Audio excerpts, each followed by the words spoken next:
Bonjour à tous et aujourd'hui on se retrouve donc pour un avant-match de Real Liverpool.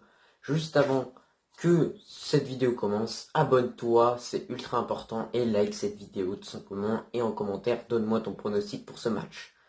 Et sur ce, avant de passer directement à la vidéo, je vous souhaite un excellent ramadan à tous les musulmans qui le font. Moi personnellement je le fais. Après voilà, si vous le faites pas, je vous souhaite quand même un excellent ramadan et puis voilà, que du bonheur et je vous souhaite le meilleur tout simplement. Du coup, alors, Real Liverpool, déjà, au match aller, il y a eu 3-1 pour le Real Madrid. Un match retour qui sera pas du tout comme l'aller, voilà, pour le Real en tout cas, puisque le Real, déjà, tu ressors déjà de deux matchs qui ont été compliqués. Pour le match aller de Liverpool qui était très compliqué physiquement. T'as le Classico qui physiquement, n'en parlons pas, ça a été compliqué. Donc c'est plutôt au niveau de Militao et Nacho que j'ai un peu peur. C'est vraiment les deux joueurs qui ont encaissé le plus, enfin qui ont plus pris de coups et tout ça. Je sais pas si vous comprenez un peu ce que je veux dire. Mais voilà, physiquement ça doit faire mal, Modric, tout ça, ça doit faire un peu mal. C'est pour ça qu'on a besoin d'un Valverde, un Valverde. Et Valverde d'ailleurs sera présent pour ce match, mais il euh, prendra des injections d'antidouleur pour participer à ce match. Bon, je suis content, mais j'ai peur des effets que ça peut faire sur le joueur et tout ça. Sinon, concernant, du coup, que je vous dis que c'est pas du tout comme au match aller, tout simplement parce qu'il n'y a pas Lucas Vasquez. Et ça va être qui Lucas Vasquez, d'ailleurs, pour info, est blessé jusqu'à la fin de saison. Donc voilà, c'est vraiment malheureux pour lui. C'est vraiment le joueur, peut-être, tu prends tous les joueurs du Real, c'est peut-être lui qui mérite le moins d'être blessé, avec Benzema réellement. Mais voilà, c'est vraiment dommage, parce que ce joueur, on sait ce qu'il peut apporter offensivement. Et en tout cas, au Classico, on l'a vu. L'erreur menant au but du Barça a été causée par justement son remplaçant, donc Odriozola. C'est vraiment dommage. Ce gars, en fait, si vous n'avez pas compris, malheureusement, je pense pas qu'il va nous faire une prestation comme Nacho ou Eder Militao, à moins que je sais pas lui arrive un truc. Mais ce gars, en fait, il est venu au Classico, il est venu au match, il s'est dit je vais passer mon match sur le banc. Il a vu Lucas Vasquez sortir. Je pense pas que le gars était réellement heureux, puisqu'il est rentré déjà sous la pluie. Et il se dit waouh, qu'est-ce que je fous là en train de faire un classico alors que je jouerais sur le banc, tu vois. Donc voilà déjà. Et ensuite, t'as le match retour contre Liverpool. Si tu mets réellement Odriozola, si tu le mets sur le terrain, ça peut être réellement un danger. Je vous dis, ça peut être un danger, étant donné que c'est à cause de lui qu'on a pris le but au Classico. J'ai vu une vidéo également où on voit Casemiro s'énerver quasiment sur lui. Je sais pas si je vous la mettrai, cette vidéo. On voit Casemiro vraiment qui lui crie dessus, clairement pour lui dire bah non, mais tu es pas au top, tout ça, c'est à cause de toi qu'on encaisse le but et tout ça. Donc voilà. D'ailleurs, petite info pour ceux qui veulent savoir, Ramos malheureusement était en train de récupérer petit à petit sa blessure, enfin récupérer, pas encore s'entraîner, mais voilà.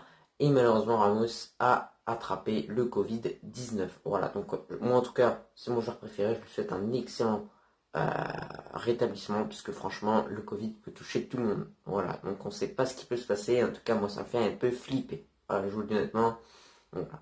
Sinon, côté Liverpool, on a une équipe de Liverpool qui a ce week-end joué Aston Villa, qui a gagné donc 2-1 dans la difficulté. Voilà, hein. Liverpool qui a été mené 1-0 par Aston Villa, puis ensuite qui a réussi à gagner ce match dans les dernières minutes sur une magnifique frappe de Alexander-Arnold qui a laissé Emi Martinez complètement mal à l'aise. Voilà, simplement, il a lâché un bon basso, moi je vous le dis. Donc voilà. Alors oui, pour eux, leur confiance, ça les a boostés forcément. J'aurais préféré qu'ils perdent, honnêtement, que qu'ils gagnent, hein, parce que quand tu gagnes, forcément la confiance augmente. Donc voilà, on a un Real Madrid, mais alors là, la confiance est plus que là, par contre. Un Real Madrid qui s'imposait 2-1, donc dans le Classico, grâce à une grosse prestation de toute l'équipe, moi je vais dire, à part peut-être Zola, Isco et tout ça qui sont rentrés, mais c'est logique, ils ont joué peu de temps. Donc voilà, prestation grosse de toute l'équipe, voilà, avec Nacho, Militao. On voit Nacho à la fin du match, il est vraiment content, tu vois, c'est vraiment comportement de guerrier, un Courtois encore une fois décisif qui nous a sauvés. Voilà, j'ai fait un débrief sur ce match, donc n'hésite pas à aller le voir, tu mets pause sur cette vidéo, tu vas voir ton petit débrief, et ensuite, tu reviens sur cette vidéo, tout simplement. Donc voilà, en tout cas moi c'est tout pour mon pronostic. Enfin pour mon pronostic du coup. Réellement je vois le Real Madrid peut-être pas l'emporter, mais moi je vois peut-être le Real Madrid gagner ce match réellement.